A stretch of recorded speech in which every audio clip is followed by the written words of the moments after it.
Bonjour et bienvenue à Up dans le Wok. Aujourd'hui, on va faire une délicieuse soupe vietnamienne, c'est le hủ tiao. C'est une soupe faite à base de porc, mais avec un bouillon qui a aussi des crevettes et du calmar dedans. C'est vraiment un gros mélange de saveurs, c'est super bon. Et ça, c'est une recette qui est parmi les soupes favorites du papa de Qui Tam. Et l'autre jour, on l'a reçu pour manger ici et on y en a fait une et il a vraiment adoré notre version. Donc, j'avais hâte de vous la présenter. Donc, on va aller voir la liste des ingrédients, mais juste avant, n'oubliez pas de vous abonner à notre chaîne.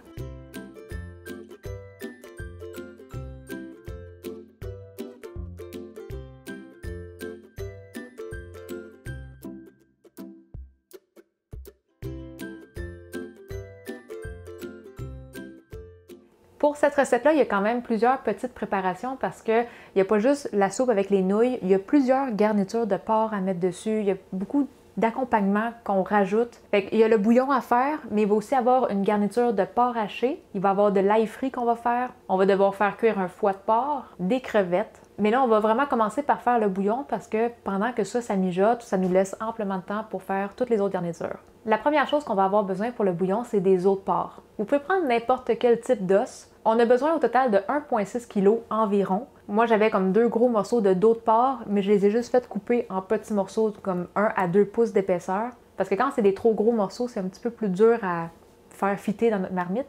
Avant de partir notre bouillon, on va devoir nettoyer les os.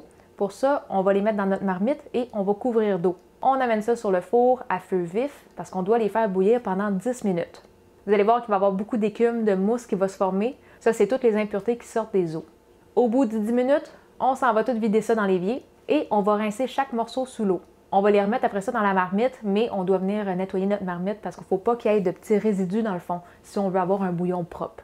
Donc, on remet les os de porc et on va aussi mettre un morceau d'épaule de porc. Ça, vous pouvez mettre un morceau qui est entre 1 et 2 livres. Là, cette fois-là, j'avais 750 grammes. Après ça, moi, je vais mettre un filet de porc. Ça va être la pièce de viande que je vais venir vraiment faire des belles tranches minces qui va venir garnir le dessus du bol. L'épaule de porc, ça va être vraiment comme la viande effilochée qui est un peu cachée dans le bol, mais le filet, c'est pour faire les beaux morceaux. Ensuite, on va mettre 5 litres d'eau ou assez pour couvrir tous nos morceaux de viande.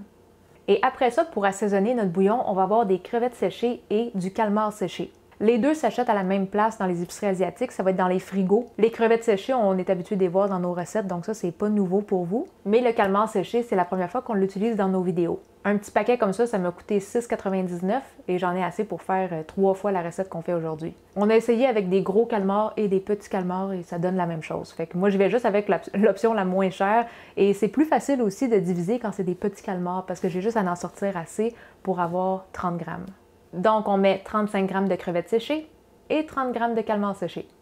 Après ça, on va avoir un daikon. La grosseur du daikon n'a pas vraiment d'importance. Si vous en voulez un petit, c'est correct, ou un très gros, ça va faire aussi. On va juste venir l'éplucher et ensuite, on va couper des morceaux d'environ 1 pouce d'épaisseur. Si votre daikon est quand même assez gros, les tranches, vous pouvez les couper en deux. Parce que dites-vous que les morceaux de daikon, après ça, vont se retrouver dans votre bol de soupe. Donc, vous pouvez pré-couper ça en morceaux que vous voulez avoir dans votre bol. Juste pas trop petit parce qu'avec une longue cuisson, des fois, ils ramollissent un peu et on veut pas que ça se brise trop non plus dans notre marmite. On continue avec 2 oignons jaunes qu'on va juste couper en deux. Et comme vous m'avez vu souvent faire avec les oignons, moi, je vais juste les piquer avec des cure-dents. Ça évite que les oignons se séparent tous dans la marmite. Et on va mettre 6 gousses d'ail. Moi, je vais juste les écraser un petit peu avec un couteau. Ça va faire que les saveurs vont plus sortir. Après ça, on va mettre 3 cuillères à table ou 50 grammes de sucre en roche, là, les cristaux de sucre. C'est le type de sucre qu'on utilise beaucoup dans les bouillons, mais vous pourriez aussi prendre du sucre blanc normal. Allez-y avec 50 grammes ou à peu près 3 cuillères à table. On va aussi mettre 4 cuillères à thé de sel et on finit avec 1 cuillère à table de sauce de poisson et moi j'ai pris la marque Squid. Ça, c'est les quantités d'assaisonnement qu'on a quand on met 5 litres d'eau. Si jamais vous avez eu besoin de rajouter 1 litre de plus parce que vous avez plus de viande, à la fin du mijotage du bouillon, vous pourrez ajuster un petit peu le sel, sucre, sauce de poisson comme vous voulez. Et là, on va allumer le feu à feu vif pour que ça chauffe un petit peu plus vite. Pendant que le bouillon commence à chauffer, ça se peut qu'on ait besoin d'écumer juste pour enlever la petite mousse sur le dessus. Et dès qu'on va voir un début de bouillon, quand ça se met à mijoter un petit peu, on va réduire la température pour un feu doux moyen. On va mettre le couvercle et au total, la soupe doit mijoter un bon 2 à 3 heures. Mais là, vu qu'on a mis un filet de porc, ça, faut pas qu'on le fasse cuire trop longtemps. Si on le laisse cuire 2 à 3 heures, il va tout s'effilocher. Donc celui-là, au bout de 30 à 40 minutes, on va venir le vérifier, juste voir si c'est cuit jusqu'au centre. Et dès que c'est cuit, on va le sortir pour le mettre dans un bain d'eau glacée pour stopper la cuisson. Et une fois refroidi, on va le mettre au frigo et on va le laisser refroidir pour le trancher plus tard en petites tranches minces. La première garniture qu'on va préparer, ça va être l'ail frit parce qu'on va avoir besoin de l'huile de l'ail frit pour faire la cuisson de notre porc haché. La quantité d'ail qu'on a besoin, ça va être une tête d'ail au complet. Je sais que ça peut avoir l'air beaucoup, mais pour vrai, c'est pas tant que ça. Et on va la hacher quand même assez finement, parce que les gros morceaux, des fois, ils ont de la misère un petit peu à frire, mais pas réduit en purée, parce que ça va juste brûler puis devenir amer. Fait que dans une poêle, on va mettre 4 cuillères à table ou un quart de tasse d'huile de canola, et on met toute notre ail. On va allumer ça à feu moyen. Il ne faut pas le chauffer trop fort parce qu'on ne veut pas brûler l'ail, il faut juste que ça pétille un petit peu, et je vous dirais que ça prend en moyenne 5 minutes de cuisson. Quand notre ail est bien grillé, on va pouvoir la transférer dans un bol, mais on va la passer dans un tamis pour séparer l'ail de l'huile. Après ça, on va faire la garniture de porc haché. Pour ça, on a besoin de 750 g de porc haché mi-maigre et on va assaisonner avec 3/4 de cuillère à thé de sel, 3/4 de cuillère à thé de poivre noir et 3/4 de cuillère à thé de poudre de piment chili. On va bien mélanger ça. Une fois que c'est assez bien mélangé, on va reprendre l'huile qui est servie à la cuisson de l'ail et on va en mettre un petit fond dans notre poêlon. Je vous dirais 1 à 2 cuillères à table à peu près. On va allumer ça à feu moyen élevé. On va juste attendre que ça chauffe un petit peu. Et là, on va mettre le porc. Et là, on va le cuire complètement en le brisant en petits morceaux.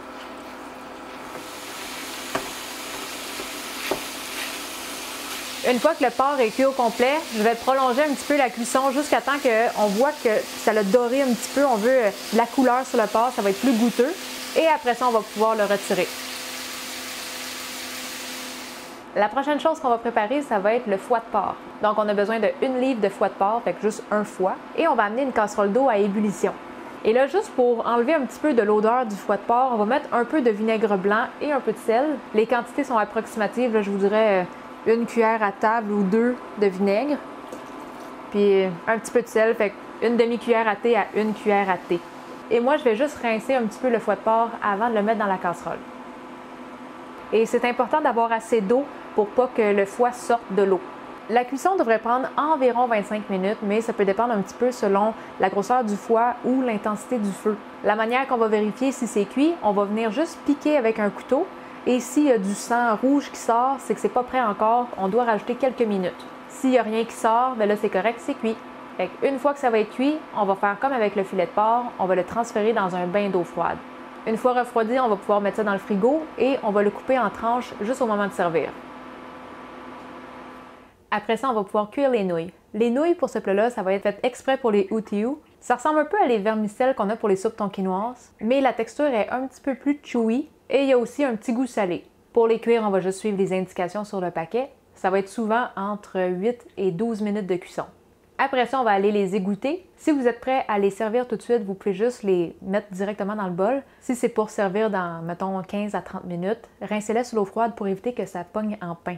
Une fois que le bouillon a fini de mijoter, on va pouvoir venir filtrer tous les gros éléments dedans pour juste avoir le bouillon. L'épaule de porc, on va pouvoir la sortir et la mettre dans un bain d'eau glacée. Parce qu'après ça, une fois que le porc va avoir refroidi, on va pouvoir venir tout effilocher la viande. On peut mettre ça avec les autres viandes qu'on a préparées. Après ça, on va continuer de filtrer notre bouillon. On va enlever les daikons et moi, je les mets dans un bol séparé. On peut aussi enlever les os de porc. Et ça, moi, je vais les mettre de côté parce qu'il y a beaucoup de petites viandes sur les os. Et on va tout décortiquer ça parce que ça va faire plus de viande encore dans nos bols de soupe. Les crevettes séchées et les calmars, vous pouvez les mettre de côté. Si vous voulez, vous pourrez les mettre dans vos bols de soupe ou pas. C'est vraiment comme vous voulez. Et les oignons et l'ail, on va juste en disposer. Une fois qu'on a tout enlevé qu'est-ce qu'il y avait dans le bouillon, on va pouvoir transférer ça dans une autre petite marmite en passant ça dans un tamis. Si vous manquez de place dans votre marmite, vous pouvez en prendre une deuxième. Donc là, le bouillon y est filtré. Vous pouvez, si vous voulez, venir égoutter et ajuster le sel, le sucre. Vous pouvez aussi ajouter plus de sauce de poisson si vous voulez. Pour les œufs de caille, c'est vraiment pas compliqué. Nous, on va prendre des œufs en canne, donc on a vraiment juste besoin de venir les rincer sous l'eau. Et là, dans les autres garnitures, il va y avoir des herbes fraîches. La première, ça va être la ciboulette à l'ail et on va juste couper ça en petits morceaux de 2 cm. Et une autre herbe qui est très populaire pour ce plat-là, ça va être le chrysanthème comestible. Des fois, ça va être écrit tan-o à l'épicerie. C'est comme une tige avec des feuilles qui ressemblent un petit peu à de la roquette et au goût, ça goûte un petit peu le céleri. Si jamais vous n'êtes pas capable d'en trouver, c'est vraiment pas grave. On a souvent mangé cette soupe-là sans cette herbe-là. Après ça, si vous voulez ajouter un petit peu de couleur, vous pouvez mettre des piments rouges qui sont pas trop piquants. Allez-y pas avec des pimentaises si vous tolérez pas le piquant. Vous pouvez faire juste des petites rondelles et en mettre 2-3 morceaux dans votre bol de soupe. Ensuite, on va se couper de la lime, parce que si on aime avoir un petit peu d'acidité dans notre soupe, de la lime, c'est vraiment parfait. Et on va aussi avoir du radis sucré préservé, le même petit radis qu'on avait dans notre pad thai. Fait que ça, on va juste le hacher grossièrement. C'est pas nécessaire de l'avoir dans votre soupe. Si vous en mettez pas, je vous le dis, elle va être super bonne pareil. Mais si vous en avez dans votre frigidaire et que vous cherchez des choses à faire avec, ça, c'est une recette à essayer. Donc là, je pense qu'on a fait le tour de toutes les petites préparations. Il nous reste à assembler notre bol. Fait qu'on va commencer par se mettre une petite portion de nouilles. Elles sont longues. Ouais, moi, je me suis fait tout le paquet de nouilles, même si on est juste 2, parce que une fois qu'ils sont cuites, je vais juste les mettre au frigo. Et les journées d'après, quand je veux me réchauffer de la soupe, je vais juste me réchauffer les nouilles. Je les garde séparées du bouillon, par exemple, parce que je veux pas qu'ils deviennent trop molles, mais ça se réchauffe bien au micro-ondes. On va se mettre un petit morceau de daikon.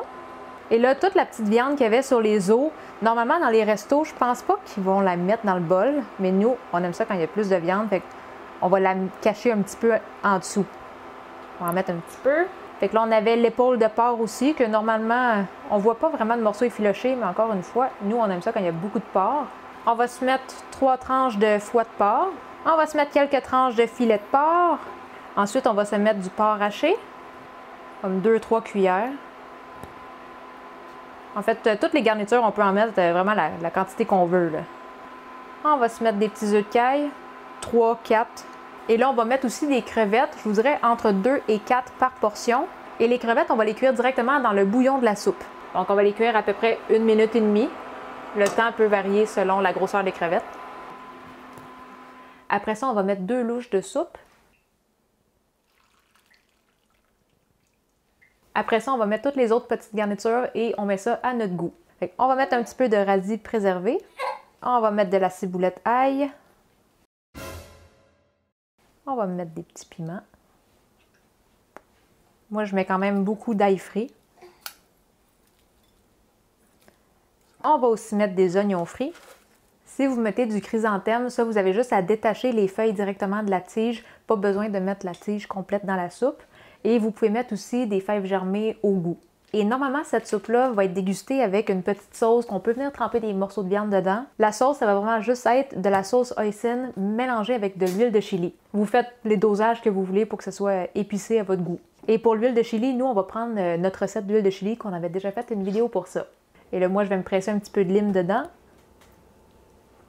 Normalement, je vais mettre beaucoup plus de garniture que ça. Je mets comme une grosse poignée de ciboulette à l'ail, vraiment beaucoup d'ail grillé.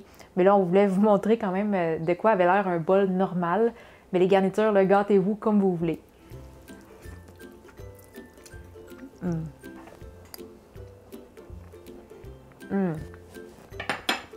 Tu veux-tu t'approcher un peu? Comment ça, t'étais loin comme ça, toi? Il y a tellement de choses dans cette soupe-là que chaque bouchée est différente, mais toutes mixent vraiment bien. Oui, ça goûte le porc, mais les crevettes et le petit calmar qu'on a mis séché dans le bouillon, ça ajoute vraiment une grosse complexité aux saveurs. Je suis pas capable de trouver un équivalent à cette soupe-là, c'est vraiment unique comme saveur.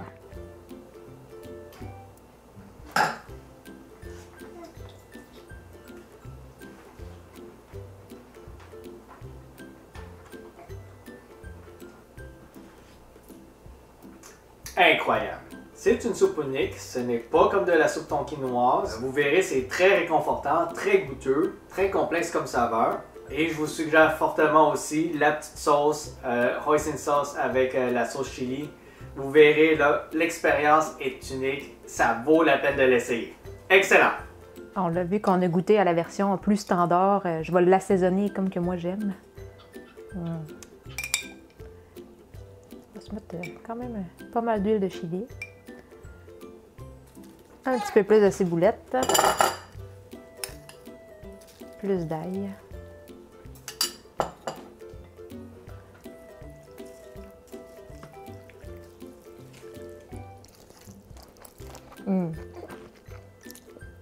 Ah ouais, moi j'aime ça quand c'est un peu piquant. Je sais que c'est pas traditionnel, mais maudit que c'est bon. Donc, j'espère que vous avez aimé cette vidéo et si vous avez besoin de la recette écrite, ça va être sur notre blog. On va vous mettre le lien juste en dessous de la vidéo.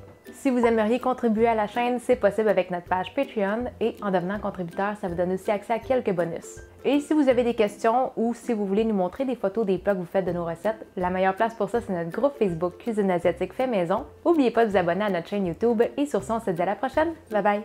Aujourd'hui, Amy essaie des hot-teo avec un petit peu de viande hachée et des nouilles. Yep.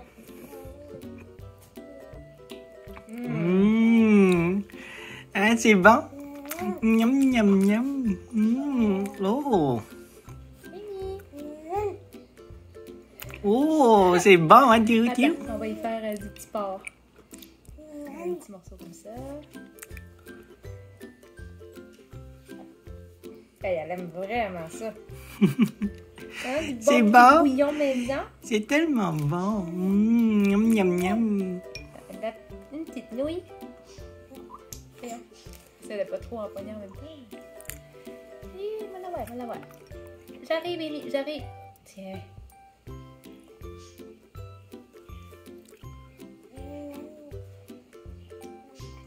Miam, miam, miam.